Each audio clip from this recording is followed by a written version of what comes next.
টানা 2 ঘন্টা ঝগড়ার পর আমার স্বামী রাতুল যখন বলল, মীরা চলো আমরা ডিভোর্স নিয়ে ফেলি, এইসব ঝগড়া ঝামেলা আর ভালো লাগছে না, আমি সত্যি ক্লান্ত। ওর মুখের দিকে তাকিয়ে আমি প্রথম রিয়েলাইজ করলাম আমার ওর প্রতি আর কোনো টান অনুভব হচ্ছে না। ওর এই কথায় আমি মোটেও কষ্ট পাচ্ছি না, কারণ আমি নিজেও অনেকবার ভেবেছি আর পারা যাচ্ছে না। রাতুল ভেবেছে আমি কোনো বাঁকা উত্তর দেব, কিন্তু হঠাৎ চুপ হয়ে সায় দেওয়াতে ও অবাক না হলেও স্বস্তি পেল। দুজনে মাথা নেড়ে সায় দিলাম। কাল এই ব্যাপারে ফ্যামিলির সবাইকে জানাবো। ঘুমন্ত বাচ্চাদের দিকে তাকিয়ে আজকের মতো আমরা শান্ত হলাম। 10 বছরের সংসার, অ্যারেঞ্জ ম্যারেজ, তাও বিয়ের আগে 3 মাস ভালোই প্রেম করেছি দুজন। বিয়ের পরেও ভালোই স্বাভাবিক ছিলাম। প্রথমে বড় মেয়েটা হওয়ার পর থেকে আমি মেয়ে নিয়ে এত ব্যস্ত হয়ে পড়ি, দুজনের মধ্যে দূরত্ব বাড়ে। মেয়ে নাকি বাবার ভাগ্য আনে। এই শুনিয়ে রাতুলও বড় পোস্ট পেয়ে ব্যস্ত হয়ে পড়ল। বাসায় ফিরলে মেজাজ থাকে তুঙ্গে। প্রথমে আমি চুপ থাকলেও সারাদিনে বাসায় মেয়ের পেছনে ঘুরে ঘরের কাজ সামলে আমার মেজাজও সপ্তম আকাশে। বছর 2 পর ছেলেও হলো। সব চাহিদা ঠিকঠাক পূরণ করলেও দুজনের মধ্যে প্রায় কথা কাটাকাটি, ঝগড়া ঝামেলা লেগেই থাকে। বিশাল কোনো কারণ না লাগে না, সামান্য বিষয়ে আমরা বিশাল ঝামেলা করে ফেলি। প্রথমে একজন চুপ থাকলেও অন্যজনের কথার খোঁটায় দুজনেরই বাদ ভাঙে। তখন থামানো যায় না কাউকে। এমন না যে কেউ অন্য কারো প্রতি আসক্ত, তাও নিজেদের মধ্যে কোনো টানই যেন আর নেই।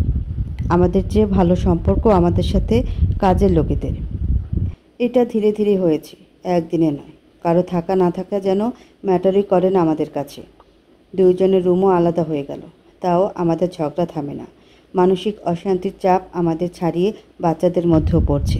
আমরা ভালোই বুঝতে পারছি, তবে রাগ হলে নিজেদের থামাতে পারি না। এই সমস্যা শুধু আমাদের নয়, এমন অনেক ফ্যামিলিতেই আছে। পরের দিন মা বাবার রুমে গিয়ে আমাদের ডিভোর্সের কথা বলায় মা তার উলের কাঁটা থামিয়ে আমার দিকে একবার তাকালো। বাবাও বইয়ের পাতা উল্টে একবার তাকিয়ে বলল, তোমরা দুজনেই প্রাপ্তবয়স্ক, তোমাদের নিজেদের সিদ্ধান্ত নেওয়ার পূর্ণ অধিকার আছে। আমি আর রাতুল একজন আরেকজনের দিকে তাকালাম। মা বাবার এমন ভাবলেশ কথায় আমরা যেন আহত হলাম। কেন বুঝতে পারলাম না। আমি বললাম, আপনাদের কোনো সমস্যা নেই? দুজনে একসাথে বলে উঠল, আমাদের কি সমস্যা থাকবে? বাবা বইয়ের পাতা উল্টে বললেন, তোমাদের জীবন, তোমাদের সিদ্ধান্ত, আর প্রতিদিন ঝামেলা হওয়ার থেকে এটাই ভালো। আমরাও একটু শান্তিতে ঘুমাতে পারবো রাতে, নয়েজলেস। আমরা বেশ লজ্জাই পেলাম। আসলে ঝগড়া করার সময় আমাদের খেয়াল থাকে না পাশের রুমে মা বাবার অসুবিধা হয়। রাতুল বলে উঠল, আর বাচ্চারা? মা উঠে ওনার সুতার বক্সে কাটা রাখতে রাখতে বলে, ওরা কি? ওরা তো কোনো সমস্যা না, সমস্যা তোমাদের মধ্যে। তোমরা সিদ্ধান্ত নেবে কার কাছে কতদিন রাখবে। ওদের উপর দায় চাপিয়ে নিজেদের জীবন নষ্ট করার কোনো মানে হয় না। এভাবে চলতে থাকলে ওদেরই লাইফে বিরাট প্রভাব ফেলবে। মা বাবার এমন কথায় আমরা অবাক না হয়ে পারছি না। মা আবার বলল, তবে তোমরা যদি আমাদের থেকে অনুমতি চাও, আমাদের একটা শর্ত তোমাদের পালন করতে হবে। কি শর্ত? তেমন কঠিন কিছু না। 1 মাস তোমাদের 1 ঘন্টা করে একটা রুমে কাটাতে হবে। দুজনে তার ছেলের একটা হাসি দিলাম, যেন কোনো ছেলে মানুষই আবদার। বাবা এবার গম্ভীর গলায় বলে, উই আর সিরিয়াস। বাবার কথার উপর কোনো কথা হয় না। মা বলল, 10 বছর এক ঘরে এক বেডে কাটিয়েছ, আমাদের জন্য 1 ঘন্টা কাটাবে তোমরা একা রুমে। তোমরা কি করছো এটা ম্যাটার করে না, যে যার মতো থাকবে, কথা না বলে। জাস্ট 1 ঘন্টা পর তোমরা বেরিয়ে আসবে, এরপর যা ইচ্ছে করো। রাতুল 8টায় ফিরে, তোমরা 9টা থেকে 10টা 1 ঘন্টা রুমে কাটাবে, এরপর যে যার রুমে। তখন রান্নাবান্না, বাচ্চাদের পড়ালেখা। মা হাত তুলে থামিয়ে বলে, সন্ধ্যা থেকে এনাফ টাইম থাকে, রান্না শেষ করবে। না পারলে আমি আছি, আর বাচ্চাদের তো তোমাদের ছাড়া থাকতেই হবে, তোমাদের একসাথে পাবে না। তাছাড়া তোমরা নতুন জীবনও শুরু করবে, তখন ওদের তোমাদের ছাড়া থাকতে হবে। এখন অল্প অল্প করে অভ্যাস করালে তো তোমাদেরই সুবিধা। মা কথাটা সত্য বললেও শুনতে খুব একটা ভালো লাগছে না। মা বাবার কথা অমান্য কেউ করি না, তাই অজ্ঞতা মাথা নেড়ে সায় দিলাম। নিত্য কাজে ব্যস্ত হয়ে গেলাম, মায়ের শর্ত ভুলে গেলাম। রাতুল অফিস থেকে ফিরে ফ্রেশ হয়ে বসার পর মা এসে বলল, যাও, তোমাদের টাইম শুরু হচ্ছে এখন। রাতুল খেলা দেখছিল, বিরক্ত সুরে বলে, এসব ছেলে মানুষের কোনো মানে হয় না মা, এসবে আমাদের সম্পর্কে কোনো প্রভাব ফেলবে না, ইট জাস্ট ফিনিশ। আমি রিদিকে হোমওয়ার্ক করাচ্ছিলাম, মা আমাকেও টেনে তুলে রুমে ঢুকিয়ে দিল, রাতুলকেও। রাতুল বিরক্ত হয়ে চেঁচিয়ে উঠল, আজীবন জ্বালিয়ে মারবে তোমরা আমাকে। খেলাটাও দেখতে দিচ্ছ না। মা রিধির সামনে বসে হোমওয়ার্কের খাতাটা টেনে নিয়ে বলে, ল্যাপটপে দেখো। আর হ্যাঁ, কেউ কারোর সাথে কথা বলবে না কিন্তু। মা দরজা লক করে দিতেই রাতুল আমার দিকে বিরক্ত চোখে তাকিয়ে ল্যাপটপ খুলে খেলা দেখতে শুরু করলো। আমি টুকটাক ঘর গুছিয়ে রাখলাম। কেউ কোনো কথা বলছি না, যেন আমাদের কোনো কথাই নেই বলার জন্য। সময়টা যেন যাচ্ছে না। আমি বিছানায় শুয়ে পড়লাম। রাতুলের ল্যাপটপে খেলার শব্দে ঘুমাতে পারছি না। মা কথা বলতে নিষেধ করেছে। জানি এখন ভলিউম ছোট করতে বললে ঝগড়া হবে, তাই মাথায় বালিশ চাপা দিয়ে শুয়ে পড়লাম। কখন ঘুমিয়ে পড়লাম খেয়াল নেই।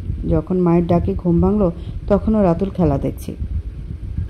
এইভাবে মা 4 দিন টেনে ধরে আমাদের রুমে ঢুকিয়ে দেয়। আমি ঘুমিয়ে পড়ি। রাতুল ল্যাপটপে খেলা দেখে কিংবা কাজ করে। বাচ্চারা প্রথমে বিরক্ত করলেও কয়েকদিন পর ওরা নিজেদের মধ্যে ব্যস্ত হয়ে পড়ল। আমি ঘুমিয়ে পড়তাম রুমে সে 1 ঘন্টা। খেয়াল করলাম রাতুল ভলিউম ছোট করে দিত আমি যখন বিছানায় যাই। শরীরটা কেমন যেন ফ্রেশ মুডে থাকে এখন। খিটখিটে ভাবটা কিছুটা কমেছে। ঘুম আসছে না পরের দিন, তাই বইয়ের তাকে ধুলো জমা বইগুলো ঝেড়ে নিয়ে আবার পড়তে শুরু করলাম। একসময় রোজ বই পড়তে হতো। ভাত না খেলেও চলবে, তবে বই যেন থাকে। পাক্কা 7-8 বছর পর হাত পড়ল বইয়ে। বইও কিনি না অনেক বছর। রাতুল তখন প্রতি জন্মদিনে 1 গাদা বই দিত। এখন তো মনেই থাকে না। রাতুল আজ অফিসের কাজ নিয়ে বসেছে। আমি বিছানায় উপর হয়ে শুয়ে বই পড়ছি। কেউ কারোর সাথে কথা বলিনি 5 দিন। মনোযোগ দিয়ে বই পড়ছি। পাতা উল্টাতেই টুপ করে নিচে পড়ল একটা শুকনো গোলাপ আর চিরকুট। রাতুলেরই দেওয়া, কোনো এক জন্মদিনে। আমি খুব উৎসাহ নিয়ে রাতুলকে ডাক দিলাম, এই দেখো। রাতুল কাজ করতে করতে বিরক্ত চোখে ফিরে তাকালো। গোলাপ আর চিরকুটটা দেখে উঠে আলতো হেসে হাতে নিল। কবের এটা? চিরকুটের পাতা উল্টে দেখলাম লেখা আছে 2011। দুজনের মধ্যে একটা নস্টালজিয়া ভাব এলো। বইগুলো উল্টে উল্টে দেখতে লাগলাম আমি। আরও অনেকগুলো চিরকুট বেরিয়ে এলো। আমি ব্যঙ্গ সুরে বললাম, কি বিশ্রী হাতের লেখা। অন্য সময় হলে রাতুল রেগে যেত। আজ বলল, এই বিশ্রী হাতের লেখাই তো প্রেমে গদগদ হতে। আমি ফিক করে হেসে দিলাম। রাতুলও দাঁড়িয়ে হাসছে। আমি ওর দিকে মুখ তুলে তাকিয়ে দেখতে ও থেমে গেল। মনে হলো কত বছর আমাদের নিজেদের একসাথে হাসাও হয় না। আরও 2-4 দিন যাওয়ার পর মাকে আর জোর করে আমাদের রুমে পাঠাতে হয় না। আমরাই চলে আসি রুমে। রাতুলের সাথে খুব যে কথা হচ্ছে তা কিন্তু না, তবে ওর ওখানে বসে থাকাটাও যেন ভালো লাগছে। তবে আমি মোটেও তা প্রকাশ করছি না। খেয়াল করলাম আমাদের কথা না হলেও একটা টান অনুভব করছি। ও অফিস গেলে আমি ওকে মিস করছি। অনেক বছর হলো মোবাইলে আমাদের দরকার ছাড়া কথা হয় না। তার ডিউরেশন মিনিট 2-1-এর বেশি হয় না। দুপুরে রাতুল ফোন দিল, খেয়েছে কি না, বাচ্চারা খেয়েছে কি না। আর কোনো কথা খুঁজে না পেয়ে রেখে দিলেও যেন ওর সাথে কথা বলার ইচ্ছেটা বাড়ছে। সেদিন রাতুল অফিস থেকে যখন ফিরল, বাসা ভর্তি গেস্ট, আর 1 ঘন্টা কাটানোর সুযোগ নেই। আমি রান্নাঘরেই ছিলাম। মা গল্প করতে ব্যস্ত ওনার মেয়ের সাথে, বাচ্চারা ব্যস্ত ননদের ছেলে মেয়ের সাথে। রাতুল রান্নাঘরে এসে দাঁড়িয়ে আছে দেখে আমি হেসে বলি, 1 ঘন্টা শাস্তি ভোগ করতে এসেছো? রাতুল কিছু বলল না, মুচকি হেসে দাঁড়িয়ে রইল। আমারও কেন যেন খুব ভালো লাগছে ওর এভাবে আসাটা। যেন মনে মনে চাইছিলাম টুকটাক জিনিসপত্র এগিয়ে দিচ্ছি, এর মধ্যে কথাও হচ্ছে। কোনো মজার কথা নেই, তাও যেন ভালো লাগছে। হয়তো অনেক বছর পর এভাবে ঝগড়া ছাড়া কথা হচ্ছে তাই। 10 দিন পার হয়ে গেল। আমরা ঘন্টা পার হওয়ার পরও যেন রুম থেকে বের হতে চাই না। কাছাকাছি পাশাপাশিই বসে নেই। তাও বই পড়তে পড়তে আমি বলে উঠি, কত বছর কোনো মুভি দেখি না। রাতুল ওর ল্যাপটপ সামনে এনে বলল, বাংলা দেখবে নাকি হিন্দি? দুজনেই সার্চ দিয়ে ভালো একটা মুভি দেখা শুরু করলাম। মুভি শেষ হতে হতে অনেক রাত। দুজনে জেগে রইলাম। মুভির নেশায় পেয়ে বসলো। পরের দিন আবার একটা নতুন মুভি। এখন পাশাপাশি ঘেঁষাঘেঁষি করতে বসতে যেন কোনো বাধা নেই, আড়ষ্টতা নেই। হাসতে হাসতে গড়িয়ে পড়ে একজন আরেকজনের গায়ে। রোমান্টিক সিনে চোখে চোখে তাকিয়ে হেসে উঠি। সারাদিন অফিস শেষে রাতুল ক্লান্ত থাকে, চোখ লাল হয়ে যায়। আমারও। তাও আমরা সাথে জেগে থাকি। আর আলাদা রুমে যাওয়া হয় না ওর। মেয়ের পাশেই শুয়ে পড়ে। এই 1টা ঘন্টার জন্য যেন আমরা অপেক্ষা করা শুরু করলাম। 15 দিন শেষ। রাতুল রুম থেকে বের হয়ে মুভি দেখার জন্য ডাকলো। মা বলে উঠল, 15 দিন শেষ, এখন আর শাস্তি ভোগ করার দরকার নেই।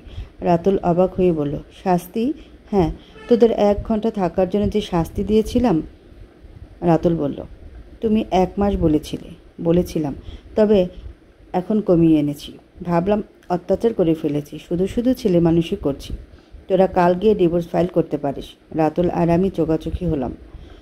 আমরা ভুলে গিয়েছিলাম আমরা কেন এটা শুরু করেছিলাম। মা আয়েশি ভঙ্গিতে সোফার উপর পা তুলে বলে, আর যাওয়া লাগবে না মীরার ওই রুমে। যাও বৌমা, আমার জন্য একটু ডিম ভুনা করো। দুপুরে মাছে লবণ বেশি দিয়েছিলাম, খেতে পারিনি। রান্নায় তোমার মনোযোগ নেই আজকাল। আমি উঠতেই রাতুল আমার হাত ধরে মায়ের দিকে তাকিয়ে বলে, তুমি 1 মাস বলেছিলে, কিন্তু মীরা এখন রান্নাঘরে যাবে না, রুমে যাবে। আমাকে টেনে রুমে নিয়ে গিয়ে দরজা লক করে দেয়। আমার নতুন বউদের মতো লজ্জা লাগছে। বিয়ের পর জামাই রুমে ডাকলে নতুন বউয়ের যেভাবে লজ্জায় মাথা কাটা যায়, ঠিক সেভাবে। আমি হাসি চেপে রাগে রাগে মুখ করে বললাম, এটা কি হলো? কি হলো? মুভি দেখতে আনলাম আর কি। এভাবে তো কিভাবে আনবো? তোমার কি ইচ্ছে নেই মুভি দেখার? তাহলে যাও। আমি হাসি চেপে দরজার দিকে এগিয়ে যেতে রাতুল আবার হাত চেপে ধরে বলে উঠল, খবরদার বের হবে না। আমি অট্ট হাসিতে গড়িয়ে পড়ি। রাতুল বোকা বোকা মুখ করে তাকিয়ে আছে। পরের দিন বাবা একটা ফর্ম এনে বলে, এই নাও, আজ একটা কাজে গিয়েছিলাম কোর্টে, তাই ফর্মটা নিয়ে এলাম, পূরণ করে কাল পরশু জমা দিয়ে আসিস তোরা গিয়ে। আমরা দুজনেই পড়ে দেখলাম বাবা ডিভোর্সের ফর্ম এনেছে। রাতুল আমার দিকে আহত চোখে তাকালো, যেন আমি কি বলি দেখতে চাইছি। দুজনে চুপ করে আছি দেখে বাবা বলে, কি রে, কি সমস্যা? আমি আর রাতুল প্রায় একসাথেই বলে উঠলাম, আমরা ডিভোর্স চাই না। মা বাবা চোখাচোখি হলো, যেন ওরা হাসি চেপে রাখতে চাইছি। বাবা বেশ গম্ভীর মুখে বলল, তোমরাই তো বলেছিলে, আবার এখন উল্টে যাচ্ছ। আমরা যেন কোনো কথাই খুঁজে পাচ্ছি না। এখন আমার অদ্ভুত এক অনুভূতি হচ্ছে, যেন কোনো কিশোরীকে তার মা বলছে তার প্রিয় মানুষটিকে ভুলে যেতে। আমার ভীষণ মন খারাপ লাগছে। একটা দীর্ঘশ্বাস চেপে বসেছে বুকে। মনে হচ্ছে আর একটা কথা বলতে হলে ছিটকে আমার কান্না বেরিয়ে আসবে। বাবা আর কিছু বলল না। ফর্মটা আমার হাতে তুলে দিয়ে বলল, আচ্ছা, আর 2-3 মাস সময় নাও, এরপর ভেবেচিন্তে পূরণ করবে। আমি যেন পা চালাতেই পারছি না। ধীরে ধীরে রুমে যেতেই রাতুল বলে ওঠে, তোমার ডিভোর্স চাই? আমি চুপ করে আছি দেখে ও আমার কাছে এসে বলে, তোমার কি ডিভোর্স চাই এখন মীরা? আমি কোনো শব্দে যেন করতে পারছি না। মুখ তুলে ওর দিকে তাকাতে চোখের পানি গড়িয়ে পড়ল। রাতুলও কোনো কথা না বলে গভীর চুমু দিয়ে জড়িয়ে ধরল। আমার তীব্র কাঁপুনি দিয়ে কান্না বেরিয়ে আসছে। রাতুল আরও জোরে জড়িয়ে ধরে আমাকে। মনে হতে থাকে এই মানুষটা ছাড়া আমি এক মুহূর্তও থাকতে পারবো না। বাবাকে গিয়ে বললাম, আমাদের ডিভোর্স চাই না, আমরা এখন ঠিক আছি। মা বলল, এত দ্রুত কিভাবে সব ঠিক হলো তোমাদের? 15 দিন আগেও একজন আরেকজনকে সহ্য করতে পারতে না। আমরা মাথা নাড়লাম, জানি না। মা আর বাবা উচ্চস্বরে হেসে ওঠে। আমরা অবাক হয়ে বলি, কি হয়েছে? মা হাসতে হাসতে বলে, আমরাও একবার ঠিক করেছিলাম আর থাকা যায় না একসাথে, এবার ডিভোর্স নিব। তখন আমার শ্বশুর শাশুড়ি ঠিক এইভাবে আমাদের 1 মাস 1 ঘন্টা একসাথে থাকার শাস্তি দিয়েছিল। আমাদের অবশ্য 1 সপ্তাহে সব ঠিক হয়ে গিয়েছিল। বুঝতে পেরেছিলাম থাকা যাবে না একে ছাড়া। আমি বসে পড়তেই মা আমার হাত ধরে বলে, বৌমা, সবাই বলে মা হওয়া অনেক কঠিন জিনিস, মা হতে গেলে অনেক কিছু ত্যাগ করতে হয়। এটা আসলে একটা ভুল কথা। এটার মাধ্যমে আমাদের সমাজে একটা মেয়ের উপর একটা ভার চাপিয়ে দেওয়া হয়। মেয়েরা এইটা শুনেই বড় হয়, আমাদের সন্তানের জন্য সব করতে হয়। তাই যখন একটা সন্তান আসে, আমরা মেয়েরা সব ভুলে সব ধ্যান জ্ঞান সন্তানের পেছনে লাগিয়ে ফেলি। কারো দোষ থাকে না, তাও আমরা সে মানুষটা থেকে অনেক দূরে চলে যাই, যে মানুষটাকে সবচেয়ে বেশি কাছে রাখার দরকার। যখন একটু ফ্রি হই, চোখ তুলে তাকাই, তখন যেন তার কোনো রাস্তায় থাকে না তার মনে যাওয়া। নিজেরাই আবর্জনা ফেলে রাস্তা ভরাট করে ফেলি। কেউ কাউকে বুঝতে পারি না। মনে হয় সে আমাকে আর ভালোবাসে না, কেয়ার করে না, অনুভূতি নেই। রাগারাগি, ভুল বোঝাবুঝি সবটা মিলিয়ে তিক্ততা চলে আসে। কিন্তু যদি পুরো দিনে কিছুটা আমরা একে অপরকে দেই, বিশ্বাস করো নিজেকে ভাগ্যবান মনে হবে। শুধু সামান্য কিছু সময় চিন্তা করো, তোমরা গত 10 বছরে একসাথে থেকেও এইভাবে টাইম কাটানো হয়নি। অবাক করা ব্যাপার, কতগুলো দিন, কতগুলো মাস এক ঘরে থেকে 1 ঘন্টা নিজের দাওনি তোমরা। সন্তান গুরুত্বপূর্ণ, কিন্তু শেষ বয়সে এসে দেখো তোমাদের সাথে আমাদের কোনো কথা নেই। তোমার মায়ের সাথে তোমার কথা নেই, তুমি ব্যস্ত তোমার সংসারে, রাতুল ব্যস্ত ওর কাজে। কিন্তু আমাদের শেষ সময়ে একজন আরেকজনের সাথেই থাকতে হচ্ছে। ছেলে মেয়েদের সময় দিতে গিয়ে আমরা নিজেরাই নিজেদের সময় দিতে ভুলে যাই। কিন্তু একটা ঘন্টায় কিন্তু তুমি বাচ্চা মানুষ করে ফেলছো না, কিংবা এর জন্য ওরা তোমাকে দোষী মানবে না। তোমাদের সম্পর্ক ভালো থাকলে ওদেরই লাভ। রাতুল আমার হাত চেপে ধরছে আবার। মা আবার বলে, যে কোনো সম্পর্ক একটা ছোট গাছের মতো, একে যত্ন করতে হয়, পানি দিতে হয়, পরিচর্যা করতে হয়। যখন বড় হয়ে শিকড় গেড়ে ফেলে তখন রোজ পানি না দিলেও তাকে আর আলাদা করা যায় না। কিন্তু ছোট থাকতে না দিলে গাছটা মারা যাবে। শেষ সময় গিয়ে যখন ফিরে তাকাবি দেখবে ভুলটা নিজেদেরই ছিল। বিয়ের আগে সম্পর্কগুলো ভীষণ ভালো থাকে, কারণ তখন আমরা একজন আরেকজনকে টাইম দিই, কেয়ার করার চেষ্টা করি। বিয়ের পর যেন সব ভুলে যাই, যেন কেয়ার ব্যাপারটা থাকাই উচিত না। একটা সম্পর্ক আপনা আপনি চলে না, একে যত্ন করতে হয়। এরপর 25 বছর পার হলো। আমাদের মধ্যে ছোটোখাটো ঝামেলা হলেও কেউ কাউকে ছেড়ে যাওয়ার কথা ভাবিনি। রিধির বিয়ে হলো, আমাদের ছেলেও বিয়ে করলো। ওদের বিয়ের 5 বছর পর ওরাও এক সকালে এসে বলল ওরা ডিভোর্স নেবে। আমি আর রাতুল একে অপরের দিকে তাকালাম। রাতুল বলে উঠল, ঠিক আছে, তবে তোমাদের 1 মাস 1 ঘন্টা করে এক রুমে থাকার শর্ত মানতে হবে।